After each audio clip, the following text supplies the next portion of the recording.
Class എന്ന് പറഞ്ഞാൽ നല്ല ഇൻട്രസ്റ്റിംഗ് ആയിരുന്നു. സത്യം പറഞ്ഞു പറയാ ട്രിപ്പ് എന്ന് പറഞ്ഞപ്പോ 12 വരെ ക്ലാസ് എല്ലാവരും ഉദ്ദേശിച്ചു വന്നത് 12 വരെ സഹിക്കണ്ടേ എങ്ങനെ ക്ലാസ് വെച്ചപ്പോഴേക്കും ഞാൻ അതിന്റെ കാര്യത്തിൽ വന്നത്.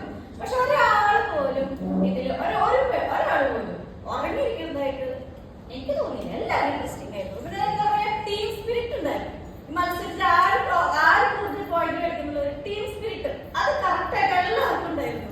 മത്സരത്തിലാണെങ്കിലും മിണ്ടാതിരുന്നാലും എന്തും പൊട്ടതരായി വേണ്ടില്ല എഴുത്തുന്നല്ലേ അതങ്ങനെ ആ ഒരു ടീം സ്പിരിറ്റ് അത് സാധാരണ ഞങ്ങൾക്ക് എല്ലാവർക്കും നന്നായി ശരിക്കും ഞങ്ങൾ എൻജോയ് ചെയ്തു. ഒരാൾക്കും ഉറക്കത്തിന്റെ ഒരു ക്ഷീണത്തിന് ഒരു ട്രിപ്പിന് കൂടാർക്കും പോയിട്ടൊന്നുമില്ല. നന്നായി ഞങ്ങൾ എൻജോയ് ചെയ്തു. അതിന് തന്നെ സാറിന് വലിയൊരു താങ്ക്സ്.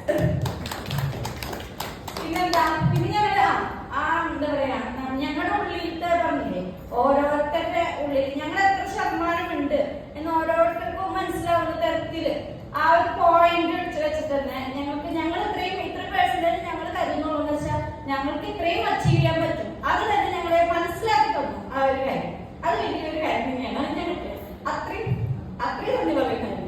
പിന്നെ ഞങ്ങളുടെ ഒരുവിധം ഇക്ക പറഞ്ഞ പോലെ തന്നെ സാർ പറഞ്ഞ കാര്യങ്ങൾ മിഥുനായാലും ശരി സജിതയായാലും ശരി ശരിക്ക് കസ്റ്റമറെ അവര് എങ്ങനെ കൊണ്ടുവന്നു ആ ഒരു കാര്യങ്ങളായാലും ഒരാളെ കണ്ടു കഴിഞ്ഞു കഴിഞ്ഞാൽ ആ കസ്റ്റമറെ കൂടുതൽ ഇങ്ങനെ പേഴ്സണലി സംസാരിച്ച് നന്നായി ഇന്ററാക്ഷൻ അവിടെ ഞങ്ങളോടുള്ള ഇന്ററാക്ഷൻ ഇക്കമാരായിരുന്നു നല്ല സപ്പോർട്ടിങ് ആണ്. ഇക്കമാരെ തന്നെയാണ് അത് കൂടുതൽ കിട്ടുന്നത്. ഞങ്ങളുടെ സജീഷ് ഏട്ടനായാലും നസീർക്കായാലും അതുപോലെ റഷീഖായാലും നല്ലൊരു ഇന്ററാക്ഷനാണ്. അതിന്